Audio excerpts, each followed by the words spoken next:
하나님의 말씀은 요한복음 10장 7절로 21절까지 말씀입니다. 요한복음 10장 7절로 21절까지 말씀입니다.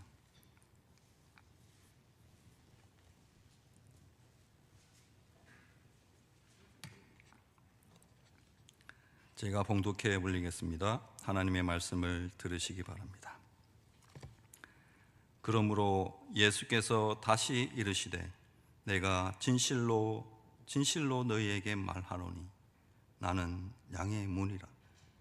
나보다 먼저 온 자는 다 절도요 강도니 양들이 듣지 아니하였느니라. 내가 문이니 누구든지 나로 말미암아 들어가면 구원을 받고 또 들어가며 나오며 꼴을 얻으리라. 도둑이 오는 것은 도둑질하고 죽이고 멸망시키는 것뿐이요 내가 온 것은 양으로 생명을 얻게 하고 더 풍성히 얻게 하려는 것이라. 나는 선한 목자라. 선한 목자는 양들을 위하여 목숨을 버리거니와 삭구는 목자가 아니요 양도 제 양이 아니라. 이리가 오는 것을 보면 양을 버리고 달아나나니 이리가 양을 물어가고 또 해치느니라. 달아나는 것은 그가 삭군인 까닭에 양을 돌보지 아니함이나 나는 선한 목자라. 나는 내 양을 알고 양도 나를 아는 것이 아버지께서 나를 아시고 내가 아버지를 아는 것 같으니 나는 양을 위하여 목숨을 버리노라. 또 이 우리에 들지 아니한 다른 양들이 내게 있어 내가 인도하여야 할 터이니 그들도 내 음성을 듣고 한 무리가 되어 한 목자에게 있으리라. 내가 내 목숨을 버리는 것은 그것을 내가 다시 얻기 위함이니 이로 말미암아 아버지께서 나를 사랑하시느니라. 이를 내게서 빼앗는 자가 있는 것이 아니라 내가 스스로 버리노라. 나는 버릴 권세도 있고 다시 얻을 권세도 있으니 이 계명은 내 아버지에게서 받았노라 하시니라. 이 말씀으로 말미암아 유대인 중에 다시 분쟁이 일어나니 그 중에 많은 사람이 말하되 그가 귀신 들려 미쳤거늘 어찌하여 그 말을 듣느냐 하며 어떤 사람은 말하되 이 말은 귀신 들린 자의 말이 아니라 귀신이 맹인의 눈을 뜨게 할 수 있느냐 하더라. 아멘. 하나님의 말씀입니다. 오늘 설교는 나의 전부를 주너라. 너는 나의 전부다 라는 제목으로 설교를 할 겁니다. 고난주간에 새벽 예배로 피곤하실 텐데 또 오셔가지고 늦게 하면 화낼 것 같아서 빨리 끝내려고 하니까 오늘 말씀이 너무나 중요해서 고난주간과 너무나 상관이 있어서 하필이면 이렇게 또 맞아 떨어질 수가 없어요. 그래서 오늘은 할 말을 해야 되겠습니다. 오늘 주제가 뭐냐면 선한 목자와 삭군 목자를 어떻게 구별할 것인가, 이것이 주제입니다. 진품과 가품, 이것을 어떻게 구별할 것인가. 예전에 TV 진품 명품 그런 프로그램이 있었잖아요. 그렇죠? 그렇게 보면 많은 사람들이 집에 있는 고품을 가지고 옵니다. TV 모 방송국에 가지고 오면 거기에 있는 패널들이 있어요. 일반 사람도 있고 감정단도 있습니다. 가지고 오면 이것이 진품인지 가품인지 평가를 합니다. 일반 패널들은 보기에 오래돼 보이고 그럴싸하게 보이면 진품이구나라고 이렇게 확신을 하고 가격을 매기죠. 그런데 놀랍게도 오래 보이고 정말로 고품인 것처럼 보여도 감정단이 이렇게 보면 그게 가품일 경우가 허다하거든요. 감정단은 어떻게 하면 이것이 진품인지 가품인지 알 수 있을까? 왜 일반 패널들은 이것이 진품인지 가품인지 모를까? 그 이유는 한 가지입니다. 기준을 몰라요. 기준을. 진짜를 판별하는 기준을 모른다는 거예요. 그냥 자기 눈에 보기 좋으면 그냥 진품이고 아니면 가품이다. 그런데 감정단은 기준을 알거든요. 이것이 누구의 작품이고 이것이 어느 시대에 나왔고 무엇을 목적으로 하는지 명확하게 압니다. 거기에서 벗어나면 가품입니다.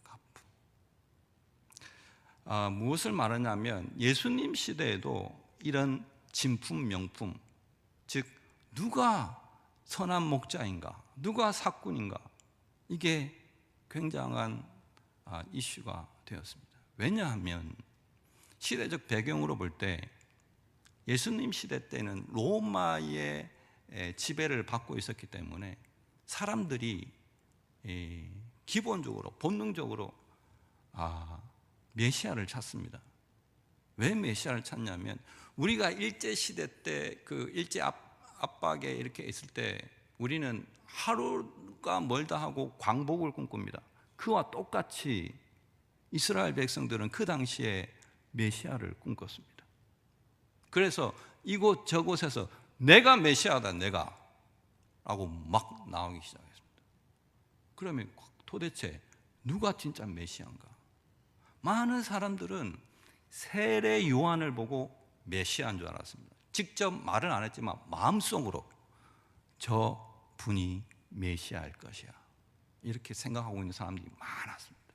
그러나 세례 요한은 나는 메시아가 아니다 뿐만 아니라 그런 어떤 메시아, 내가 진짜 메시아다 아니다 이런 것들이 예수님 시대부터 시작해서 오늘날에까지 이릅니다. 많은 이단들이 내가 메시아다라고 이렇게 나오죠. 네, 그렇습니다. 그러면 예수님께서는 누가 메시아고 아닌가를 가장 잘 압니다. 왜냐하면 당신이 메시아이기 때문에. 그래서 자기 메시아를 판별하는 기준을 내가 알려줄게. 3가지 있거든. 그걸 적어라. 적으라는 말은 없습니다. 3가지가 있다라고 말합니다. 3가지. 첫째, 반드시 문을 통과해야 된다. 첫 번째, 7절에 보면 나는 양의 문이다 이렇게 말합니다. 반드시 문을 통과해야 한다. 문은 출입을 통제하는 것입니다. 그렇죠? 출입. 문으로 드나들 수 있는 사람은 누굽니까? 주인입니다. 주인. 그리고 주인이 허락한 자만 문으로 드나듭니다. 그 외 사람들은 못 들어오죠. 못 들어오죠. 들어오려면 담을 넘어야 되죠. 그런 사람을 보고 뭐라 그러냐 하면 뭐라 그럽니까? 오늘 성경에 도둑놈. 도둑놈입니다. 도둑놈. 도둑놈. 도둑놈. 도둑놈. 도둑놈이 왜 도둑이 왜 이렇게 집 이렇게 들어올까요? 우리 집에 아니고 왜 집에 들어올까요? 집 훔치려고 들어오잖아요. 훔치려고. 훔치고 또 뭘 합니까? 여기서 보면 10절에 보면 도둑이 오는 것은 도둑질하고 훔치고 죽이고 멸망시키기 위해서 온다네요. 보통 일이 아니죠. 물건 하나 이렇게 갖고 가면 되는데 그것을 갖고 가는 것이 아니고 죽이고 멸망시킨답니다. 참으로 그런가? 참으로 그렇습니다. 우리나라 7, 80년대 그러니까 한참 이렇게 그 경제 발전이 되고 빈부격차가 확 이렇게 일어날 때 그때 이 도둑 선생들이 굉장히 많았습니다. 굉장히 많았어요. 진짜 그 사람들이요 참을 못 듣는 게 와가지고 빈집인 줄 알고 와가지고 털다가 사람이 있잖아요. 그러면 사람을 해칩니다. 그리고 그 증거를 없애려고 집에 불을 질러요. 오늘 똑같이 도둑질하고 죽이고 멸망시키려고 한다. 똑같습니다. 똑같이. 영적인 이러한 도둑, 사꾼 똑같이 그러한다. 예수님은 이것을 보고 뭐라고 그러냐면 문으로 오지 않았다라고 하지만 또 다른 말로 이렇게 합니다. 나보다 먼저 왔다 이렇게 말합니다. 나보다 먼저 왔다. 이것은 예수님보다 먼저 태어났다는 것이 아니고 이런 말입니다. 어떤 말이냐면 자기의 승인을 받지 않았다는 거예요. 자기의 도장을 받지 않았다. 무슨 말이냐? 구약 시대 때는 뭐가 있었습니까? 선지자들이 많았습니다. 그 참 선지자, 오른쪽에 참 선지자, 왼쪽에 거짓 선지자. 두 선지자가 똑같이 이렇게 말합니다. 내가 하나님으로부터 말씀을 받았어. 그러니 너희는 들으라. 이렇게 말합니다. 그러면 똑같은 말을 해야 되는데 다른 말을 합니다. 예를 들면 예레미야 시대 때 예레미야는 이렇게 말을 합니다. 여러분, 우리는 곧 바벨론에 의해서 망할 겁니다. 그러니 저항하지 말고 바벨론에 순순히 포로로 끌려가십시오. 거기에서 아들 놓고 딸 놓고 농사 짓고 잘 살다가 때가 차서 70년이 지나면 하나님께서 돌아오게 하실 겁니다. 이렇게 말하는 사람 예레미야가 있었어요. 울면서 말했어요. 또 한편은 하나냐라는 선지자가 있습니다. 무슨 말을 하느냐? 나도 하나님 앞에 말씀을 받았거늘 하나님은 평강의 왕이라 우리에게 절대로 그런 고난을 주실지 아니한다. 하나님이 있는 한 바벨론이 아니라 바벨론 할아버지가 봐도 우리는 망하지 않는다. 혹 망하더라도 1, 2년 뒤에 바로 회복할 것이야. 이렇게 말을 합니다. 사람들이 어느 말을 듣고 참 선지자고 거짓 선지자고 판단할 수 있겠습니까? 두 명이 다 하나님으로부터 말씀을 받았다는데 많은 사람들은 누구의 말을 믿었을까요? 누구의 말? 예레미야 말을 믿었을까요? 아닙니다. 이 거짓 선지자 말을 믿었다고요. 왜? 그가 더 듣기 편하고 좋거든요. 자기가 듣고 싶은 소리를 하거든요. 여러분 명심해야 됩니다. 이게 우리가 들어야 될 소리가 있고 듣고 싶은 소리가 있어요. 그런데 뼈가 아프지만 가슴이 쓰리지만 꼭 들어야 할 소리는 아파도 들어야 됩니다. 약을 먹을 때 쓰더라도 먹어야 되듯이 꼭 먹어야 되거든요. 자기가 듣고 싶은 사람, 듣고 싶은 소리, 자기를 칭찬해주고 자기를 인정해주고 그러한 소리에만 귀를 기울이면 참 소리를 못 듣는 경우가 있거든요. 그걸 하나님은 경계합니다. 신약에 와서는 어떤 일이 벌어집니까? 누가 예수님보다 먼저 온 자들입니까? 누가? 그때 당시에 대제사장들과 바리새인들과 서기관들이 예수보다 먼저 온 자들입니다. 예수의 승인을 받지 아니한 자들입니다. 그들은 율법을 가르치는 학자들입니다. 스스로 구별됐다고 말하는 자들입니다. 지금으로 치면 유명한 신학대학교 교수급입니다. 어마어마한 자들이. 왜 그들이 예수보다 먼저 왔느냐? 그들에게는 율법이 있습니다. 하나님의 말씀이 있어요. 그러나 하나님의 말씀을 자기 중심대로 해석을 해버린다고. 자기 중심대로. 그래서 하나님을, 성경 속의 하나님을 성도들에게 말하는 것이 아니고 자기가 만들어낸 하나님을 말해버립니다. 그래서 예수님이 독사의 자식들아 이렇게 말을 하거든요. 어마어마한 겁니다.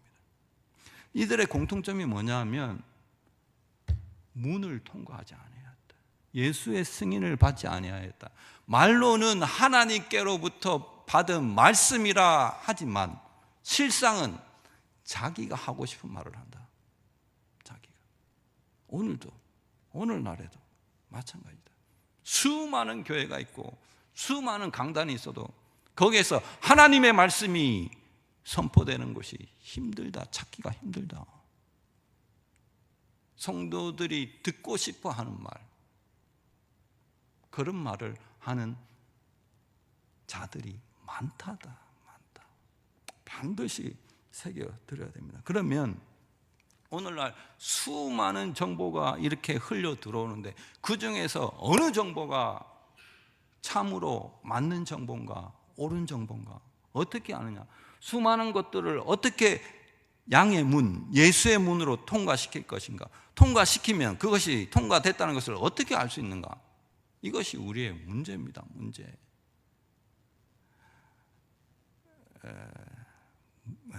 너무 심각하게 말해서 집에 정수기 있죠. 정수기의 물을 우리가 안심하고 먹잖아요. 그렇죠? 정수기 물을 끓여서 먹습니까? 그거 그냥 마시잖아요. 우리는 그냥 마시거든요. 왜 그냥 마십니까? 정수기 물. 정수기 어떻게 생긴지 모르겠죠. 이렇게 생겼습니다. 이렇게. 정수기 물 어떻게 믿고 마시나? 어떻게 믿고 마셔요? 에?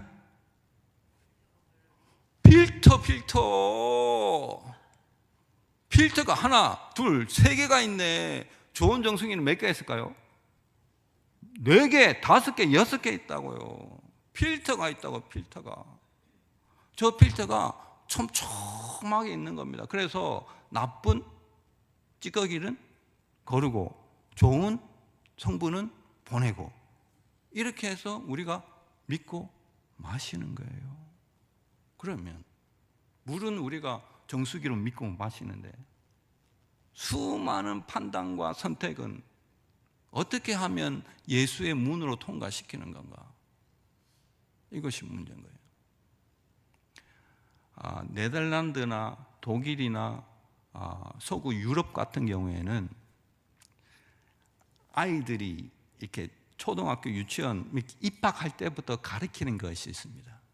그것이 뭐냐 하면 소요리 문답입니다. 소요리 문답. 제가 이 중고등부에 처음 왔을 때 가르친 것이 웨스트민스터 소요리 문답이었거든요. 그때 아이들이 질문이 이겁니다. 전도사님, 왜 우리가 요리를 배워야 하나요? 요리 문답이라니까 요리를 배우는 줄 알아요. 요약된 교리야 이러니까 그러냐고. 그들이 어릴 때부터 웨스트민스터 신앙 고백서부터 시작해서 하이델베르그 아무튼 신앙 고백서, 개혁 교회가 받아들이는 모든 신앙 고백서를 소요리 문답 형식으로 해서 가르칩니다. 질문을 하거든요. 질문 답.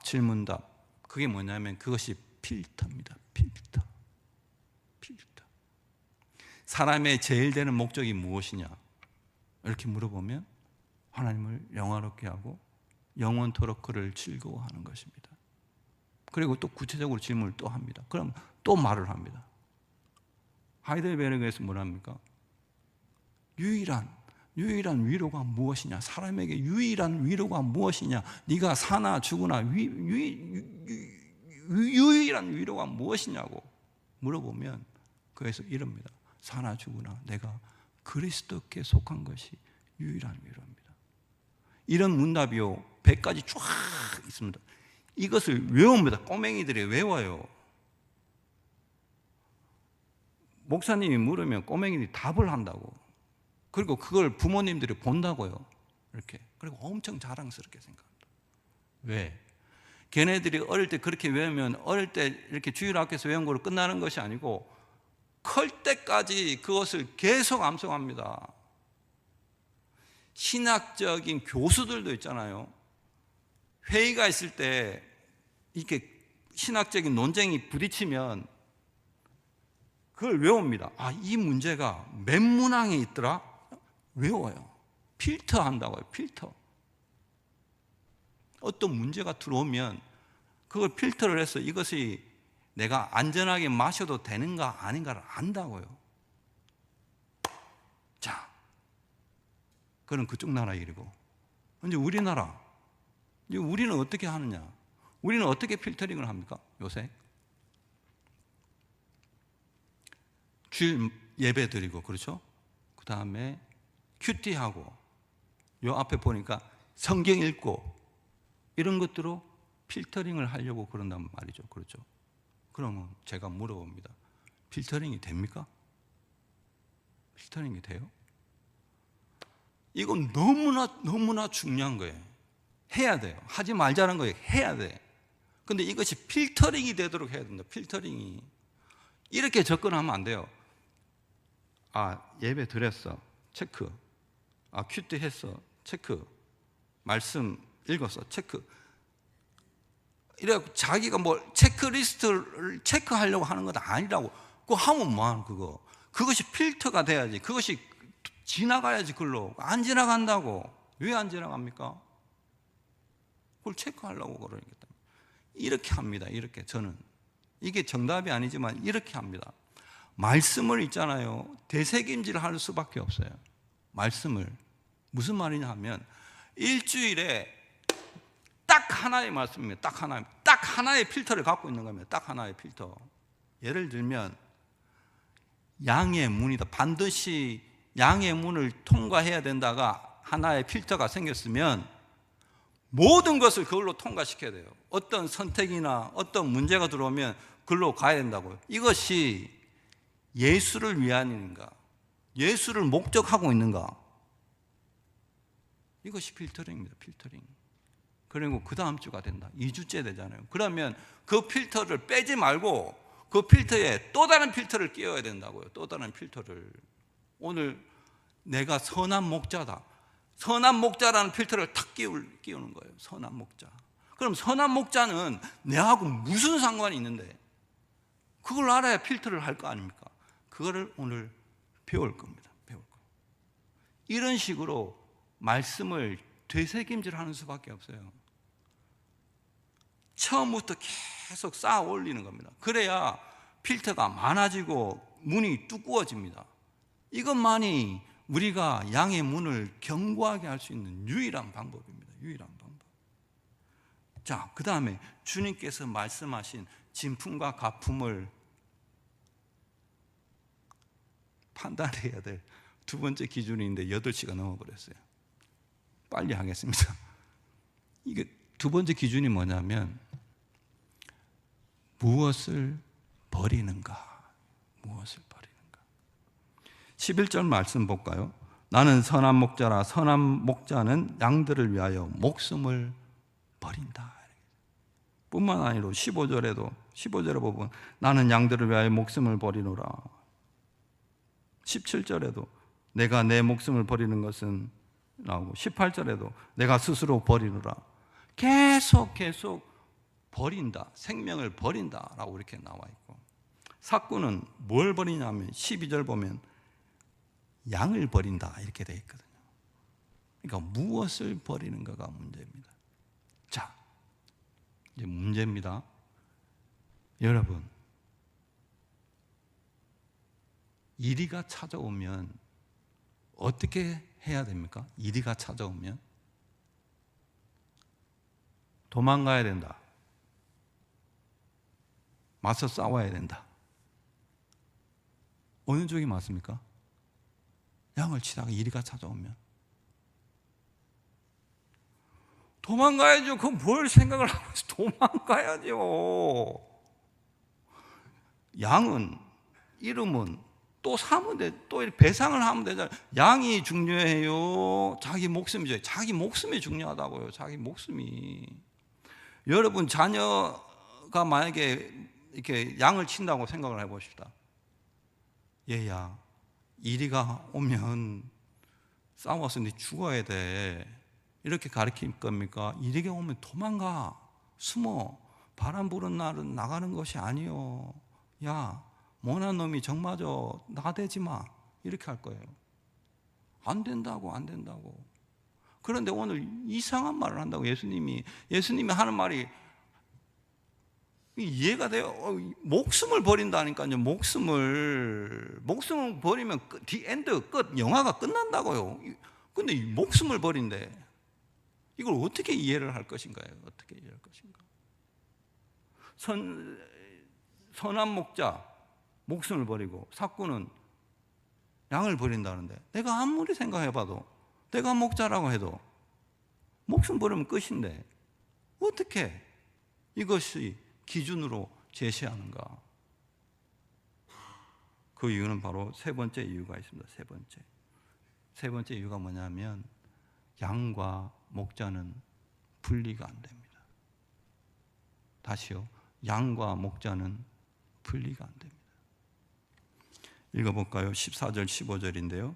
나는 선한 목자라. 나는 내 양을 알고 양도 나를 아는 것이 아버지께서 나를 아시고 내가 아버지를 아는 것 같으니 나는 양을 위하여 목숨을 버리노라. 아멘. 서로 알고 있다. 이것이 무엇으로부터 기인한 거냐면, 성부가 성자를 아는 것으로부터 기인하고 있는 거예요. 이게 무슨 말이냐? 성부가 성자를 안다는 것은 성부가 성자에게 모든 것을, 전부를 다 주었다는 거예요. 마찬가지로 성자는 성부로부터 그 받은 모든 것을 죽기까지 순종함으로 하나님 앞에 드렸다는 거예요. 그러므로 성자와 성부는 분리가 될 수가 없다. 하나라고요, 하나. 그 관계를 예수님이 그대로 갖고 옵니다. 성부와 성자가 하나이듯이 선한 목자와 양은 하나이니라. 그러므로 여러분, 세 가지를 반드시 기억을 해야 됩니다. 오늘날 이 시대에 수많은 정보가 밀려올 때 우리는 양의 문을 견고히 해야 합니다.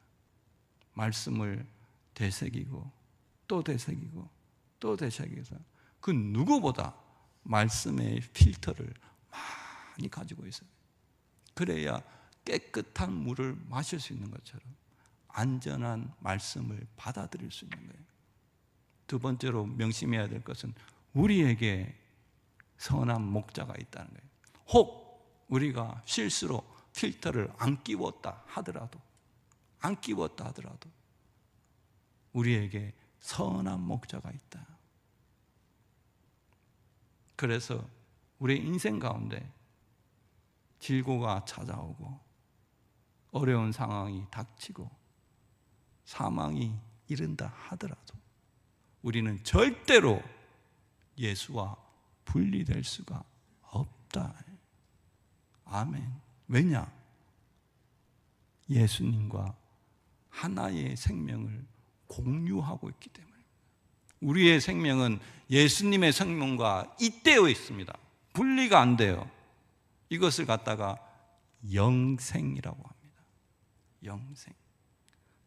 예수님은 우리에게 자신의 전부를 주었습니다. 마치 성부가 성자에게 전부를 주듯이 예수님은 우리에게 자신의 전부를 십자가에서 우리에게 주셨습니다. 그것이 무엇인가? 바로 성령 하나님입니다. 성령 하나님. 성령 하나님을 받은 우리는 그러므로 성령과 함께 우리의 모든 것을 예수께, 하나님께 드려야만 하는 것입니다. 이것이 무엇인가?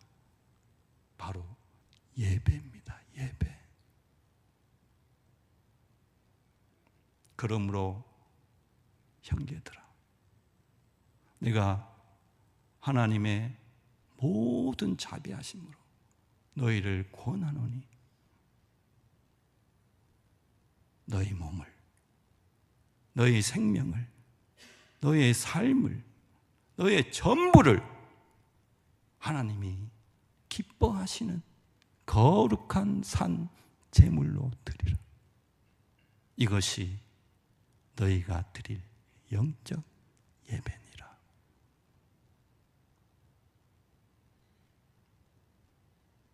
고난주간 우리가 하나님으로부터 이미 전부를 받았습니다. 그 증거가 성령께서 여기 계시고 그 성령이 새벽부터 지금까지 하나님을 예배하게 하는 줄로 믿습니다. 기도하시겠습니다. 하늘에 계신 우리 아버지여, 당신의 전부를 성자 예수께 주시고 이 땅에 성자 예수를 보내시사 모든 물과 피를 십자가에 흘리게 하시고 그의 모든 것을 성도인 우리에게 주셨사오니 하나님 아버지, 마땅히 우리가 성령과 더불어 우리의 전 삶을 하나님께 드리는 것이 마땅하오니 아버지여, 이제로부터 영원까지 예배자의 삶을 믿음의 경주를 놓지 않고 하나님 앞에 그렇게 거룩하고 존귀한 자로 살아가게 하옵소서.